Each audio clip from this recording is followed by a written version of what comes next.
Olá, meu amigo, tudo bem? Tudo em paz? Graças a Deus. Aqui estamos mais uma vez com a nossa família do Evangelho Eterno, família maravilhosa, a família reunida. Esta família é especial. Por que essa família é especial?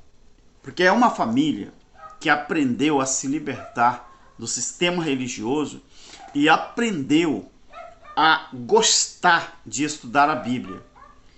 E toda pessoa que gostam de estudar a Bíblia sem a intervenção de algum líder religioso, ele começa a entender a Bíblia de uma forma diferente, numa perspectiva diferente.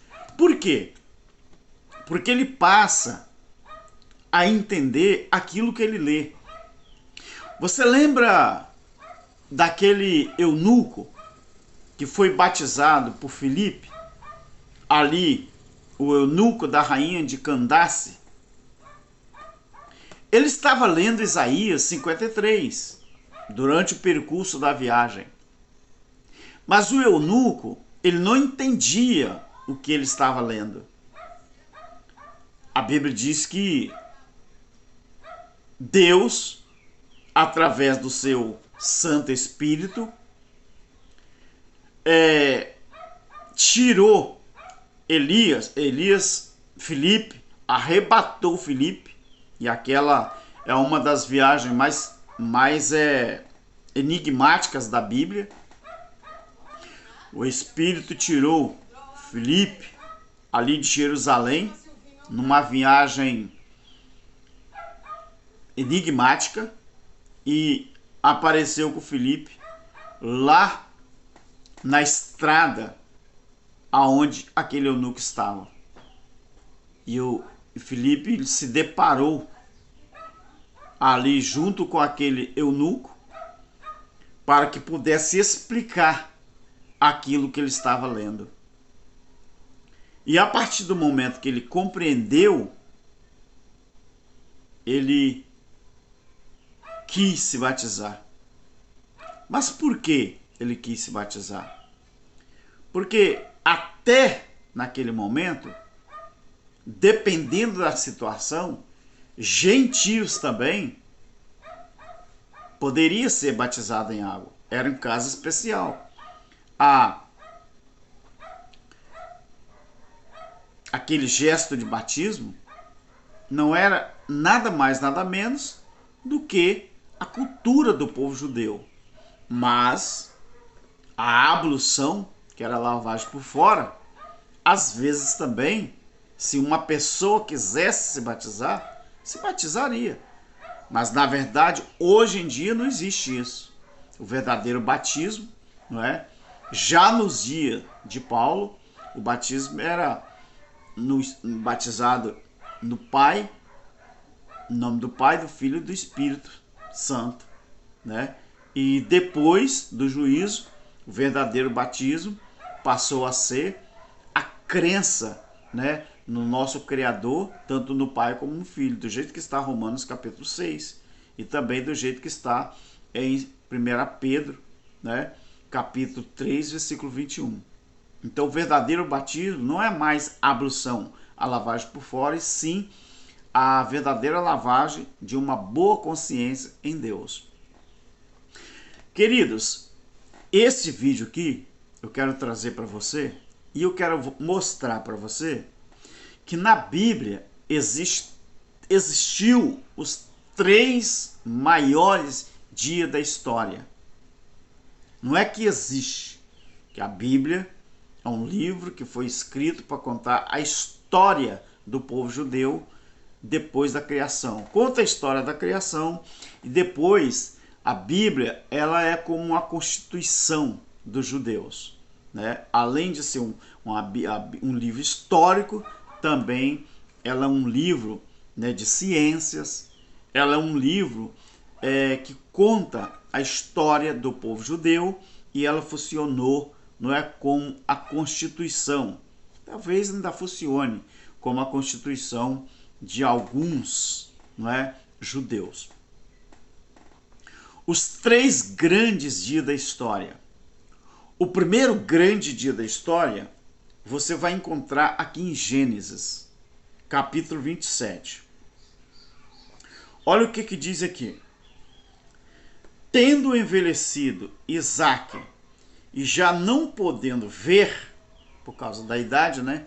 Até os nossos olhos, até nos dias de hoje, ele vai perdendo, né, a capacidade de enxergar. Porque os olhos se lhe enfraqueciam, chamou a Esaú, o seu filho mais velho, e lhe disse: meu filho. Respondeu ele: estou aqui. E disse-lhe o pai, no caso, Isaque. Falou com Esaú assim: estou velho e não sei o dia da minha morte. Este é o primeiro grande dia da história, o dia da morte. E qual a composição, qual a característica do dia da morte? É o dia desconhecido. É o dia que ninguém sabe quando vai ocorrer. É o dia da morte. Então, todos nós sabemos que todos os seres humanos que nascem, um dia ele vai morrer. O ser humano, ele é tão pequeno, ele é tão insignificante, que quando ele nasce aqui na Terra, em carne, porque ele não é carne, ele é carne aqui na Terra, como Jesus fez, como aconteceu com Jesus. Mas antes de ele nascer como carne aqui na Terra, ele já existia como espírito. Só que quando a gente vem aqui na Terra, passar por um período, a gente recebe um nome, os nossos pais dão os nomes aqui na Terra, mas sabemos que lá na eternidade, o nosso nome não é Alberto, não é Pedro, não é Bastião, não é Antônio, não é esses nomes não. Esses nomes são comuns aqui na Terra. Na eternidade, nossos nomes é outro. Então, quando a gente chega aqui, a gente já chega com os nossos dias contados. Ele tem prazo de validade. Então, Isaque, quando ele estava velho, sentindo que os dias da sua morte, da sua partida, estava perto, ele diz: eu estou velho e não sei o dia da minha morte. Foi nesse dia aqui que Isaque teve uma conversa com Esaú e o desejo dele era comer alguma coisa diferente ou especial. Foi aonde aconteceu o episódio em que Jacó enganou o seu pai e levou o guisado em lugar do seu irmão. Você conhece a história.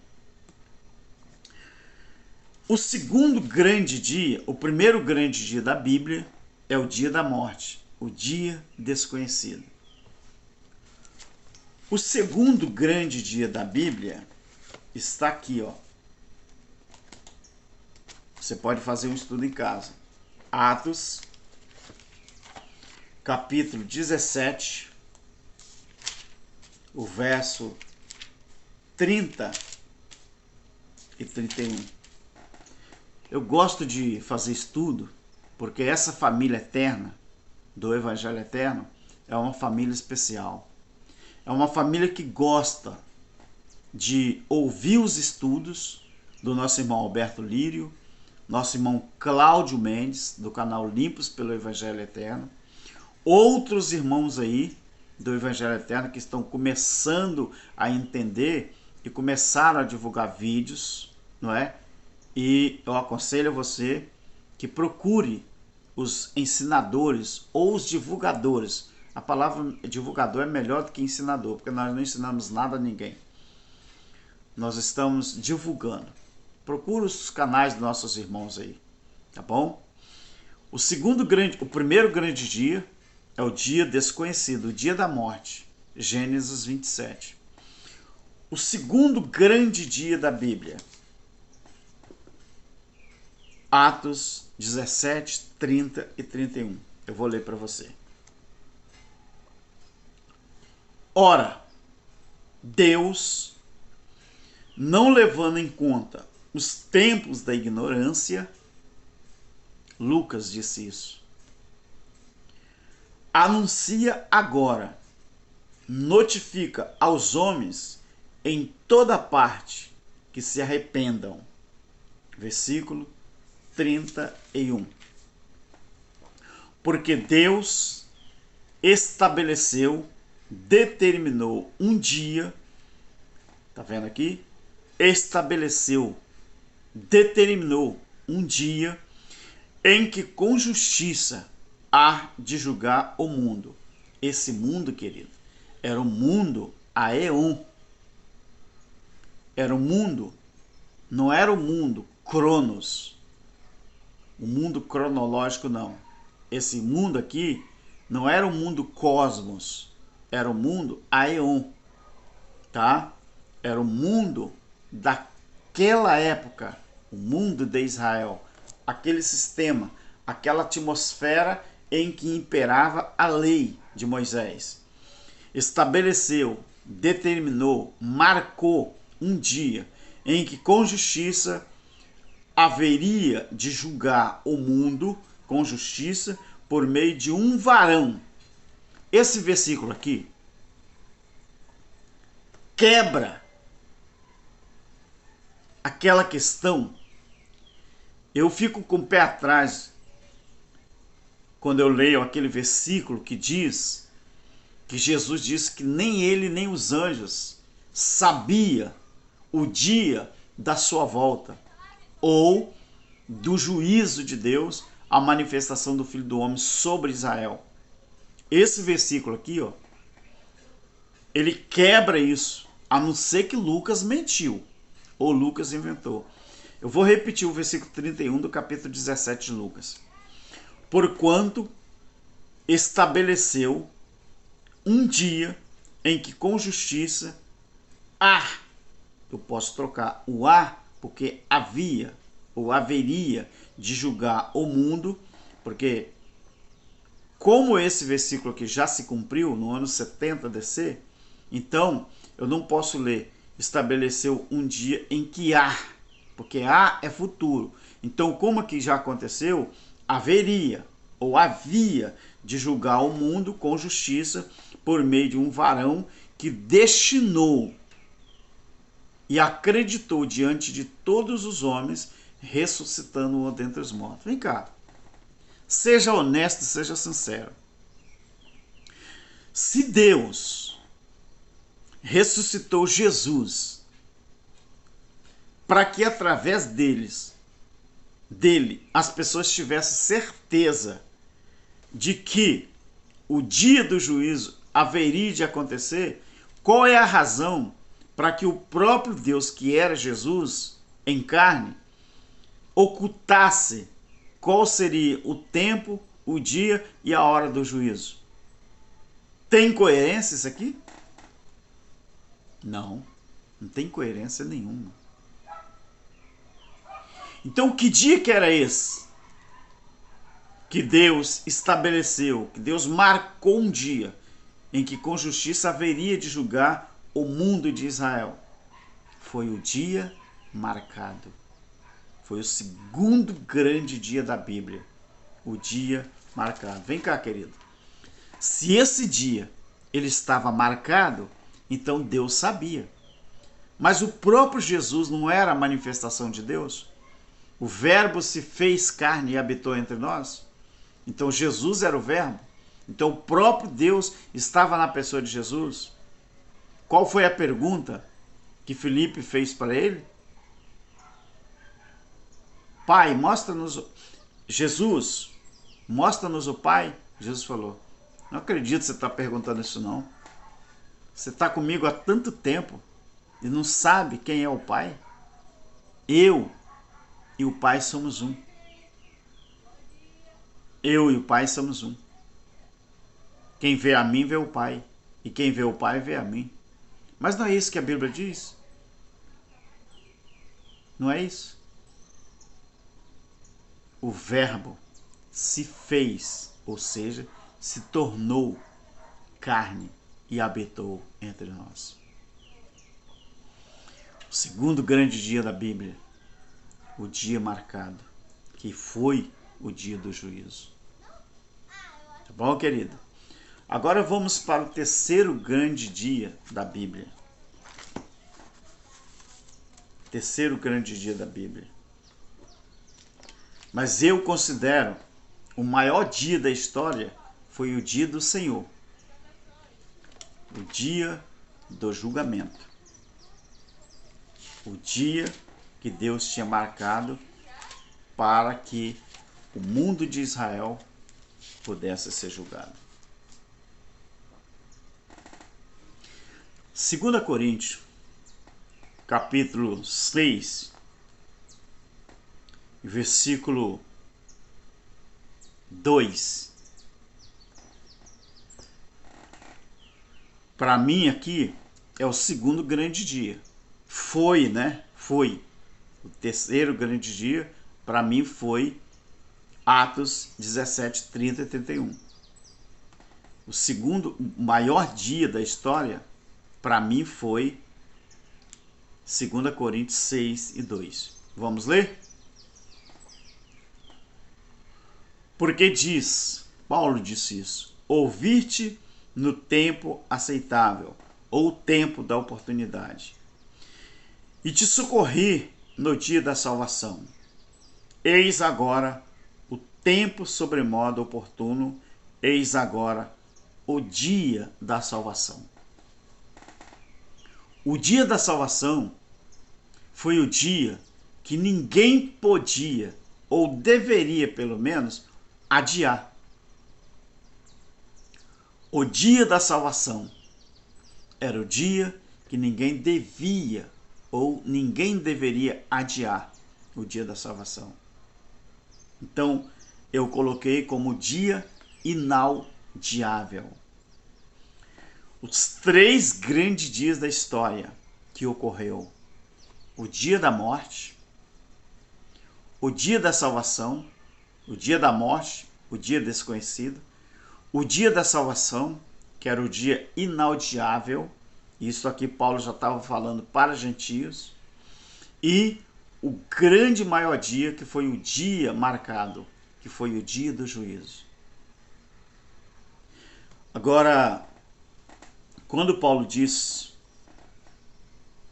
que era o dia aceitável, o dia oportuno, que era o dia da salvação.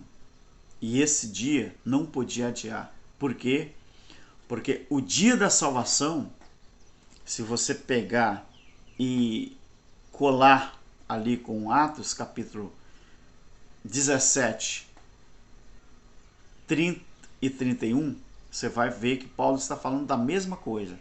O dia da salvação era o dia do juízo. Porque Jesus também falou isso. Jesus falou que quando acontecesse o dia do juízo, quem estivesse no telhado da sua casa, na época, em Jerusalém, não era para descer para tirar alguma coisa. Quem estivesse nos montes, não era para voltar para a cidade, porque a cidade estaria pegando fogo, a cidade estaria em chama. Então não haveria motivo para você voltar, não é? Porque senão você seria destruído. Então, queridos, só para você ter uma ideia. Agora, nenhum líder, nenhum pastor, ele vai ensinar a você isso aqui não. Porque isso aqui requer tempo. E para as pessoas terem noção do que verdadeiramente era o dia do Senhor, é preciso tempo.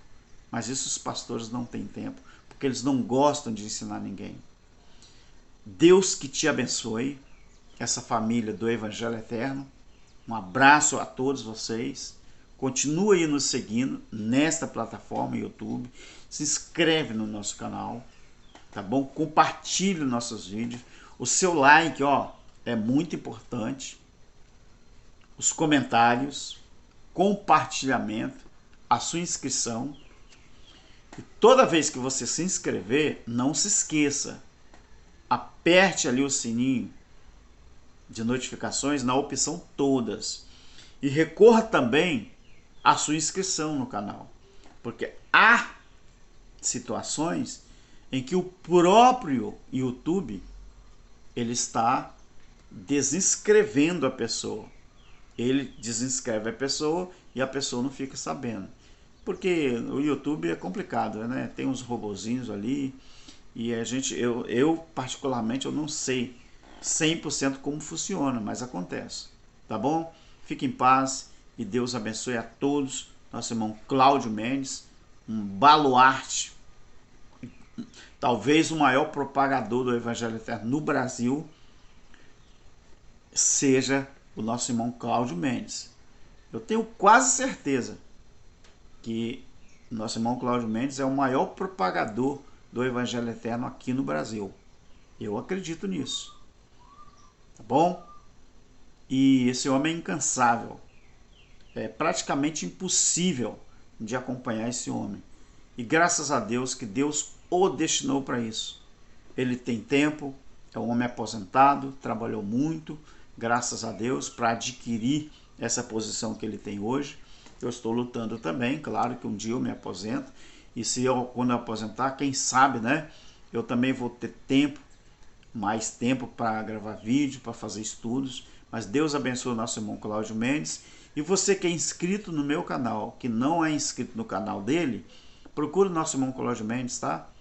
Ele já está lá com mais de 25 mil inscritos, e quanto mais, melhor. Você que está inscrito no meu canal, que não é inscrito no canal dele, o meu canal é pequeno, 1.400 inscritos. Vá lá no canal do nosso irmão Cláudio Mendes e, tá bom? Se inscreve lá. Assim como os irmãos do canal do nosso irmão Cláudio Mendes, eu peço que também me ajude aí. Se inscreve no meu canal, meus queridos, tá? Não custa nada, tá bom? E vamos avançar sempre em frente. Deus te abençoe e fique em paz. Amém.